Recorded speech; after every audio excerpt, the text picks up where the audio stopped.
Did you miss your deadline to renew your Medicaid coverage? You can still send your completed annual review form to Healthy Connections Medicaid.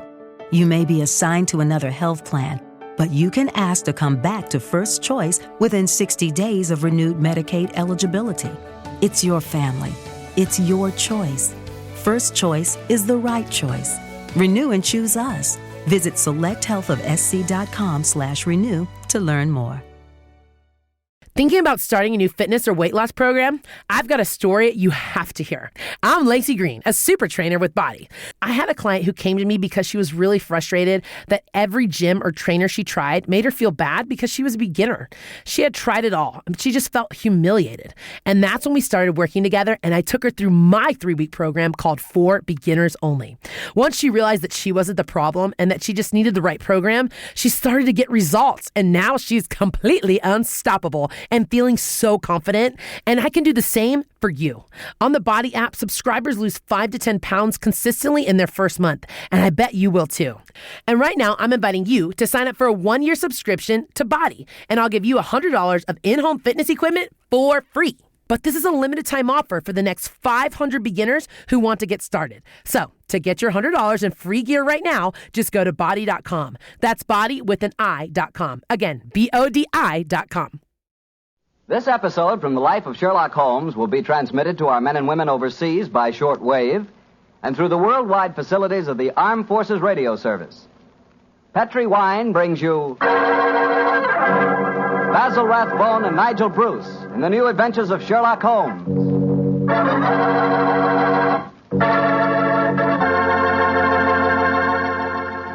The Petri family, the family that took time to bring you good wine, invite you to listen to Dr. Watson tell us another exciting adventure he shared with his old friend, that master detective, Sherlock Holmes. And as for me, well, I'd like to tell you that a time like right now is the perfect time for a glass of Petri California Port. After you've had a good dinner, boy, Petri Port is a real topper. That rich, deep red Petri Port is really an extraordinary wine. Even its color's different. And as for its flavor, well, it'll take a better man than me to describe that. Petri Port is a hearty wine, sure. And every other quality that you look for in a good port, you'll find in Petri Port, and then some. Try Petri Port by itself, or serve it with fruit, with nuts, or with cake. But share it with your friends, will you? Because you can serve it proudly. After all, it is a Petri wine, and that name Petri is the proudest name in the history of American wines.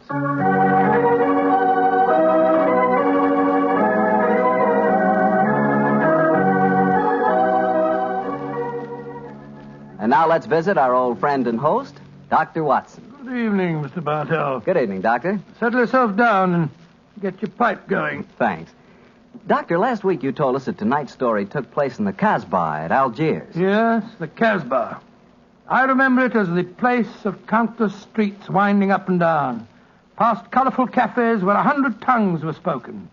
And often a street would end in shadowy darkness, which a man would be foolhardy to enter alone. Yes, Mr. Bartell, that was the Casbah that Sherlock Holmes and I knew in that winter of '99. Well, how did you happen to be out there, Doctor? Do you mind if I tell you the story from the start, Mr. Bartell? It really began on a wintry night in Baker Street at the conclusion of the strange murder in Montrevor Castle. A charming young girl sat on the sofa of our lodgings in Baker Street and talked to us. But, Mr. Holmes, you can't say you'll have nothing more to do with the My dear Montrevors. Miss Thetfield, I found the true murderer of the Dowager Countess, and he committed suicide. Surely the case is ended. Yes, Mr. Holmes, you found the real murderer. But now I want you to find the unfortunate young man who fled England 5 years ago when he was suspected of a crime. This is a new development, Miss Thetfield. Please tell us about it.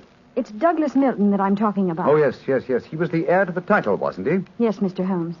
He was a sensitive, artistic boy, and when he knew that he was under suspicion, he ran away. Mm-hmm. Of course, everyone regarded his flight as an admission of guilt. That is, until you found the real culprit, Mr. Holmes. I imagine, Miss Thetfield, that your interest in the missing boy is not entirely, shall we say, altruistic? I'm in love with him, Dr. Watson. Oh. We were engaged to be married when he ran away. Mr. Holmes, you've got to find him. He must know that his name has been cleared and that he's inherited the title. Miss Thetfield, have you any direct news, any letter from your fiancé since he left 5 years ago? None. Any clues as to his hiding place? Only this. It's a painting I received anonymously a year after he had left. Oh. It was sent from a forwarding address in London. Here it is, Mr. Holmes. Thank you. It's a small oil painting. Very good one, too, sir. Yes. He's a splendid sense of composition, and his use of color is unusually brilliant. You recognize this painting as the work of your fiancé, Miss Stretfield? I'm certain of it. Yes. Wonderful use of color. Observe the delicate shadings of that sunset and the brilliant green of the oasis. This scene is extraordinarily reminiscent of the desert in North Africa. Yes, that's what made me say I was certain he'd gone abroad, Mr. Holmes. But why should he go to North Africa? A good place, Watson, for an Englishman who imagines himself to be escaping justice. Remember, the Foreign Legion is stationed there. You think he might have joined the Legion, Mr. Holmes? Ah, it would seem logical. No questions are asked of those who join it, and its colorful obscurity might easily appeal to a young fellow in trouble. Hello. What is it, Holmes? Quite a few grains of sand in between the canvas and the frame here. Miss Stretfield, do you mind if I pry the canvas loose? Do anything you like, Mr. Holmes, if it gives you any clue to Douglas's whereabouts. Give me your penknife, will you, Watson? Yeah. Thanks, old chap. Wait a minute. Here we are. Can you see anything? Uh-huh. Look. The word sheriff. An elafroon. A stamped here. Sheriff is probably the framer's name, and elafroon is a town some 50 miles from Algiers. That settles it. Miss Stretfield, I accept your case. Watson and I will go to Africa and try to find your fiancé, Douglas Milton.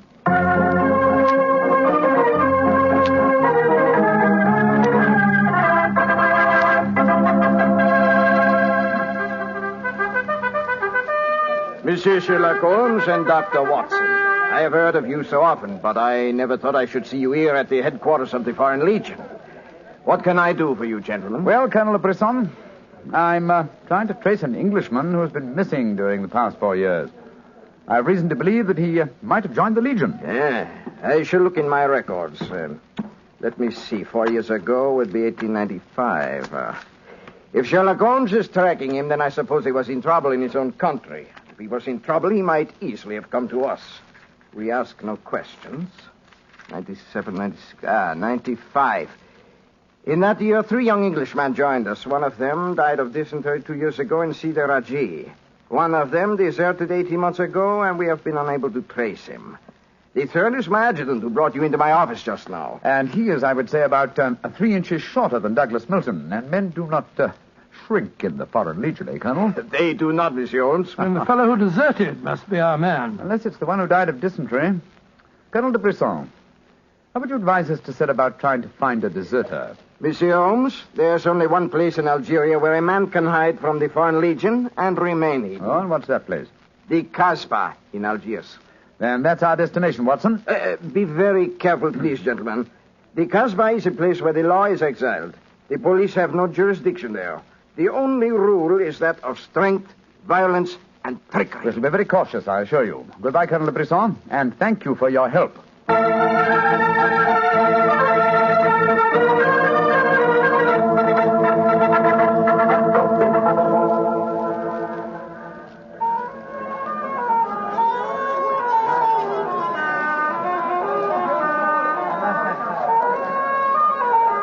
Well, I must say that I think Colonel de Brisson rather exaggerated the dangers of the Casbah. I suppose you're going to tell me this cafe is the headquarters for a dope smuggling ring or white slaving or something. Its ramifications are even more extensive than those you've mentioned. You're joking, Holmes. I assure you I'm not, old fellow. What? My old friend Duhamel is chief of police in Algiers. When I told him our mission, he advised me to come here. A 500-franc note, and the proprietor can obtain any and all information regarding the underworld. For as little as 200 francs, he can arrange a murder. So that gives you some idea of the relative values in the Casbah. Good Lord, then you've already spoken to the proprietor? Oh, yes, a charming, scoundrelly fellow by the name of Rathbone. I gave him 500 francs and asked him to set his underworld grapevine in motion to see whether an Englishman living in hiding here in the Casbah could be found. And I thought we'd come here for a quiet meal. Here comes Rafi now. Let's hope he has news for us. Here we are, Rafi. Come and sit down, won't you? Rafi works fast, does he not, Mr. Holmes? Your friend is... My friend knows that you're working with me. What have you found out? A drink first. The tongue of Rafi is parched. Would you have me die of thirst before I give you my news? Vermouth cassis. You have news for me, then? But yes. Good, what is it? First, you will pay me more money, no? But I gave you 500 francs. You said that you'd do the job for that. Can I help it if some tongues are more costly to make wag than others? It took the 500 to get the wag. Am I to have nothing for my own trouble? Votre vermouth cassie, Monsieur Raffy. Ah, good. The gentleman will pay for it. There you are. Merci, Missy. I will drink to your health, gentlemen, both of you. You will pay me more money, no? But my friend's already given you 500. You should stick to your bargain, my good fellow. My information is a bargain at 750 francs. It would be a bargain at 1,000, but Rafi will let you have it for 750 because he likes you. I see. You will give it to me, no? And if I refuse? Then you get no information, and perhaps I spread news in the Casbah that makes it uncomfortable for you gentlemen to be there. Wait, Scott, this is blackmail. I get the money, no? You're a scoundrel, Rafi. Of course I'm a scoundrel. Here's your money. And information? There is an Englishman hiding here in the Casbah. I do not know his name, but he is tall and fair-haired. I cannot tell you where he lives, but if you go to the Cafe of 1,000 Sighs, you will find a girl who sings there. A girl who sings like a nightingale. Her name is Aisha, and she can lead you to your Englishman. A girl named Aisha. The Cafe of 1,000 Sighs. That is right. I would suggest that you go there in disguise. Two well-dressed Englishmen might find themselves in trouble. For a small fee, say 200 francs, I will escort you there myself. Thank you, yes. I think we can manage by ourselves, Rafi. If your business is concluded quickly and time weighs heavy on your hands, Rafi can take you to some places of rare interest. Dancing girls that wither one's eyeballs with their beauty. For 500 francs, gentlemen... Thank you, Rafi, thank you. I have a feeling the time will not weigh heavily on our hands. Good night. You work too hard, gentlemen. You should learn how to play. Good night. On my soul, I think that fellow's the biggest blackguard I ever met. I quite agree, old chap, but he is amusing. By the way, Holmes, don't you think that when this case is finished, we might have a time on our hands? Oh, Watson, you're incorrigible. But I think... Watson. What is it? Look at the man sitting over in the corner by himself. By Joe, yes, his face seems familiar. We've seen him before somewhere. Of course we have. His name is Oliver Leeming. We met him at the inquest on the Montreller case. So we did. Now, what on earth do you suppose he's doing here in the Casbah? Not on a holiday, I'm sure. Mr. Oliver Leeming, if you recall, is a cousin of Douglas Milton's, the man we're searching for. If Milton were ever declared legally dead, Mr. Leeming over there would inherit the title. It looks to me as if we're not the only people in the Casbah who are searching for the missing heir. That's true, old fellow. Come on, let's go and talk to the gentleman.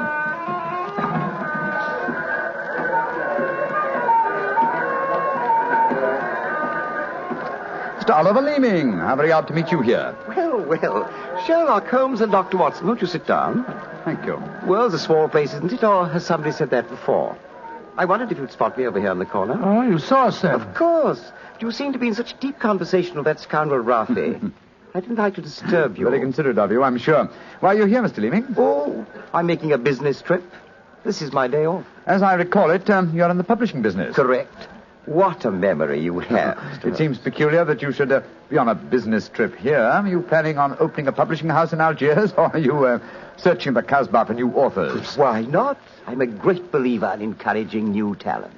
Mr. Leeming, why don't you admit that you're here for the express purpose of trying to find your cousin, Douglas Milton? Mr. Holmes, you've discovered my secret. The great Sherlock Holmes and his watchdog have their eagle eyes on me. They know that I succeed to the title if Douglas Milton dies. Yes, Mr. Leeming, we know that fact. And you have fathomed my plan to find Douglas before me and kill him so that I may inherit the title. How lucky I am to meet you in the Casbah, where you cannot arrest me. Well, it's a race against time, gentlemen, but I have a head start, as you will soon find out. Goodbye, and the best of luck to you. Extraordinary fellow. He's joking, of course. I believe not, Watson. I think he labors under the whimsical belief that the best method of discounting the truth is to state it as boldly, so that it will not be believed. Great Scott, then we must work fast. Yes, old chap, we must. I'm sure that we're entrants in a race against death. We must get back to the hotel and into our disguises as quickly as possible. After that, we shall visit a young lady named Aisha in the Cafe of 1,000 Sighs. And I'm certain, Watson, that it will be the first time two men have ever entered the Casbah for the express purpose of preventing a murder.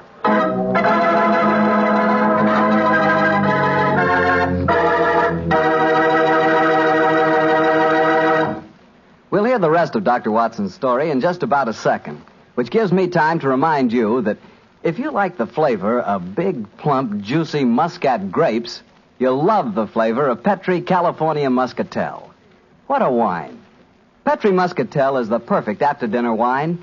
It looks good, smells better than it looks, and when it comes to the taste department, well, you never tasted anything like it. For a really good wine, remember first Petri, then Muscatel. Petri Muscatel. Well, Doctor, I can hardly wait to hear what happened next. You and Sherlock Holmes went back to the hotel, I suppose. Yes, Mr. Bartell. Holmes quickly adopted the disguise of an Arab guide, while I assumed the role of a tourist. And we started off on our search. Outside the Cafe of 1,000 Sighs, we met with a rude shock.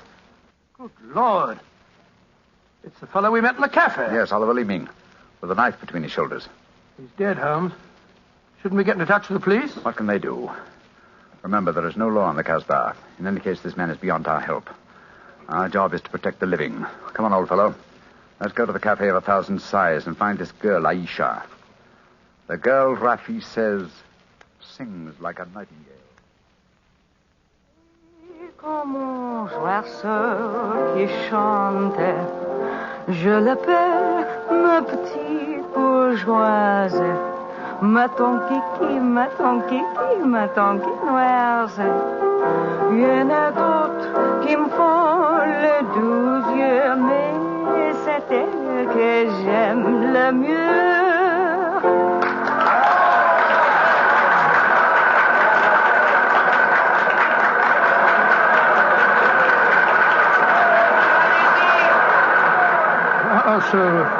So that's the girl, Aisha. She's very beautiful. Don't forget our role of tourist and guide, old chap.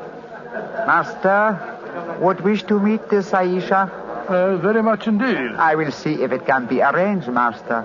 Wait here for me, Watson. I'll see what I can do. Right you are, Holmes. Be careful now.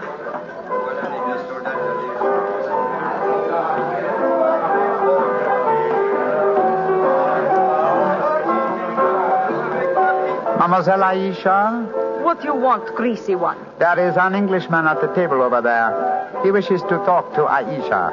Which one is he? The man who sits at the table in the corner. He is very rich, Aisha, and he admires you a great deal. He told me to give you this 500-franc note. So? Very well. You may bring him to my rooms. The door is at top of stairway, to the right. Good, Aisha. I fetch him. I shall be waiting.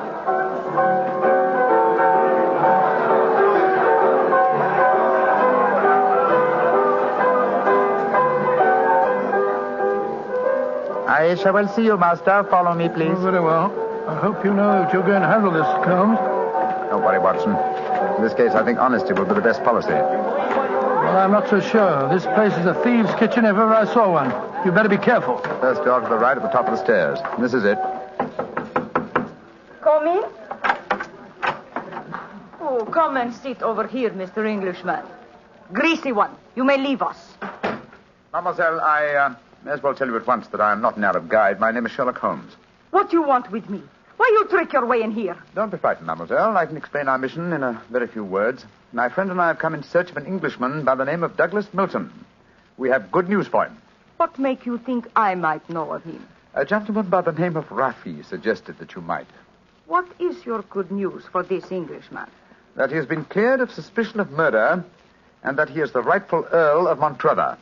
That means when he knows this, he will leave the Casbah and return to his country? Naturally, madame. I do not know this man. I have never heard of him.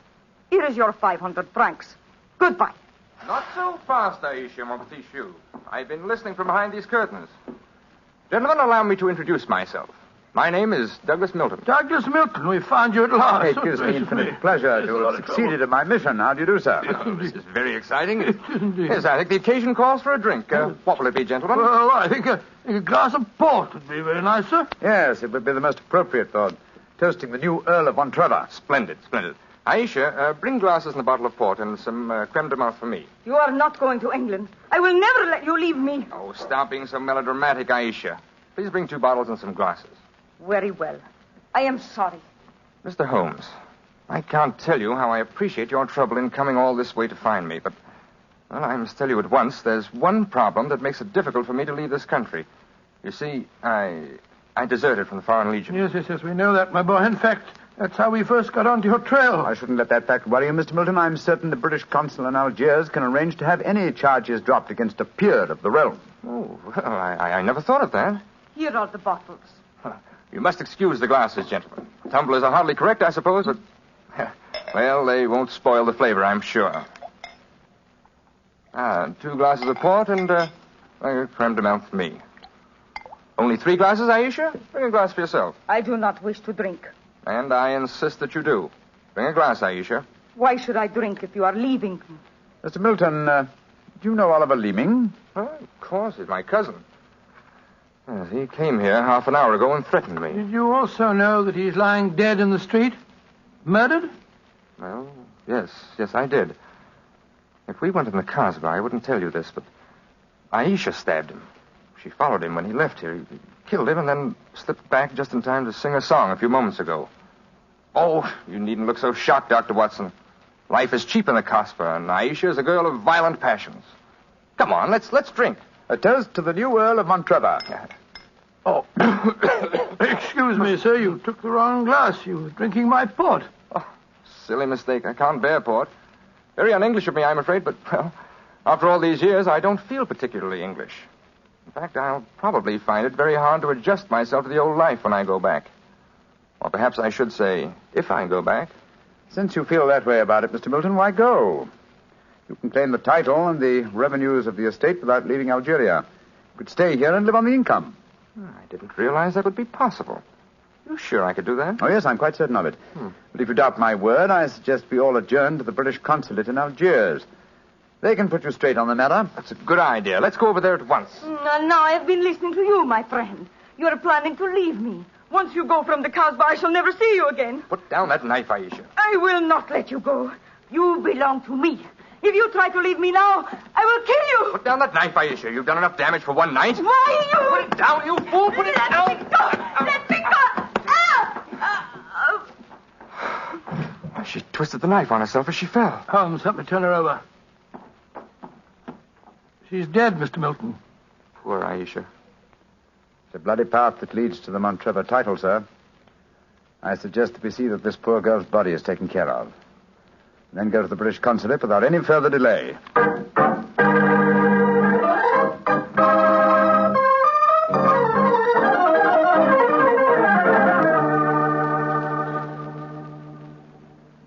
Now that we're at the consulate, Mr. Milton, I suggest that you swear on oath that you are Douglas Milton, heir to the Montrevor estate. This gentleman is a commissioner of oaths. Then we can go in and see the consul. Very well. Now, raise your right hand, please, and repeat after me. I hereby solemnly swear that I am Douglas Milton, the missing heir to the Montrevor estate. I hereby swear that I am Douglas Milton, missing heir to the Montrevor estate. Thank you, sir. And now, if you'll sign the statement here, these gentlemen can witness it. There you are. Thank you, sir. And now, if you gentlemen will sign. Yes, certainly.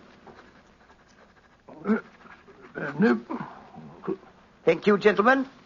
The document is now legal. Splendid. Now let's go over and see the consul. Not yet, my friend. Watson, this man is not Douglas Milton. What the devil are you talking about? There is no law in the Casbah, sir, so you cannot be punished for the 2 murders you committed there. But now that your avarice has tempted you here to Algiers, where you've been foolish enough to sign a false statement, I think we can at least settle you very nicely for desertion, false impersonation, forgery, and perjury. Holmes, what do you mean? The story should be obvious, old fellow. Oliver Leeming did track down the deserter. Recognition was uncertain after so many years, but at least it gave this gentleman the idea of impersonating the real Douglas Milton, a friend of his. You have a lively imagination, Mr. Holmes. The real Douglas Milton died of dysentery 2 years ago in Cité Reich. As soon as the idea of impersonating Milton was born, Leeming had to die. Your theories are very interesting, but you haven't a shred of proof. I say that I'm Douglas Milton. How are you going to prove otherwise? Very simply, my dear sir. Douglas Milton was a painter. A painter who excelled in the use of vivid colors. You, sir, suffer from the quite common malady of red-green color blindness. Less than an hour ago, you mistook a glass of port, which is red, for a glass of creme de menthe, which is green. I knew at once that you were an imposter. You're cleverer than I thought you were, Holmes. Goodbye. Here, come back. No, Watson. Don't go after him. But we can't let him escape, Holmes. Don't worry, old chap. He won't escape. I sent a message to Colonel de Brisson. If you go to the window, I think you'll find that the consulate is being watched. The Legion has a long memory for desertion. I don't think he'll get very far. They got him, Holmes.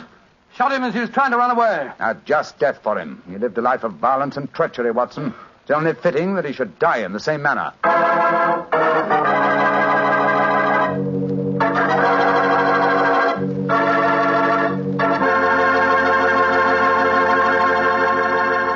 Doctor, that was a swell story, but you know something? I wish you hadn't disillusioned me about the Casbah. Disillusioned you? What do you mean? Well, before I heard your story, whenever somebody mentioned the Casbah, I'd always visualize a very glamorous, romantic sort of place full of beautiful women. Every one of them a ringer for Hedy Lamarr. No. Yep. And I could just see myself, handsome, dashing, going up to one of those beautiful girls and whispering in my fine French accent, "Darling, you are sensational. You are lovely, gorgeous. Tell me, have you ever tried Petri wine? It's wonderful." Well, you must admit, Doctor, that is the truth. It is wonderful wine. It certainly ought to be. You're incorrigible. After all, winemaking has been the business of the Petri family ever since way back in the 1800s. For generations, the Petri family has handed down from father to son, the fine art of turning luscious, sun-ripened grapes into fragrant, delicious wine. And don't forget, because the making of Petri wine is a family affair, the letters P-E-T-R-I on a bottle of wine are the personal assurance of the Petri family that every drop of wine in that bottle is good wine. So no matter what type wine you prefer, for any occasion, remember you can't go wrong with a Petri wine because Petri took time to bring you good wine. Well, Doctor, now I suppose you're ready to tell us about next week's story? Yes, and as soon as I have, I want you to meet a friend of mine. Friend? Yes. But first, Mr. Bartell, next week, I'm going to tell you an adventure in which, for once, Holmes came off second best. An exciting story of high society and romance. I call it A Scandal in Bohemia. Boy, that sounds swell. And now, what about your friend? Well, he's waiting at the microphone in San Francisco. He's Dr. Langley Porter, and he wants to tell us about something very important. Dr. Langley Porter. Thank you, Dr. Watson. Radio listeners, tonight in Italy there are thousands, many thousands, dying of cold and hunger. Babies, children, expectant mothers, old folks, dying for want of clothes, want of food. This organization, American Relief for Italy, appeals to you to search your homes for anything that can be made useful for starving, freezing men, women, children.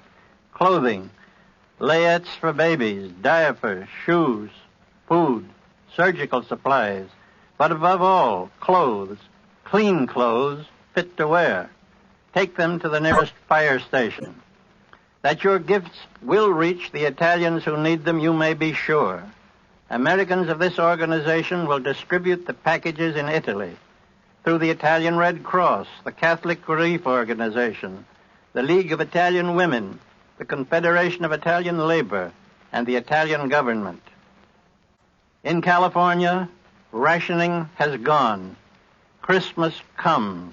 There, in Italy, death is on the prowl. Radio listeners, lives can be saved. It's up to you. Thank you, Dr. Langley Porter. I know that our friends listening in will do all that they can to help the organization American Relief for Italy. Tonight's Sherlock Holmes adventure is written by Dennis Green and Anthony Boucher and was suggested by an incident in the Sir Arthur Conan Doyle story, The Crooked Man. Music is by Dean Fossler. Mr. Rathbone appears through the courtesy of Metro-Goldwyn-Mayer and Mr. Bruce through the courtesy of Universal Pictures, where they are now starring in the Sherlock Holmes series. This is the Mutual Broadcasting System.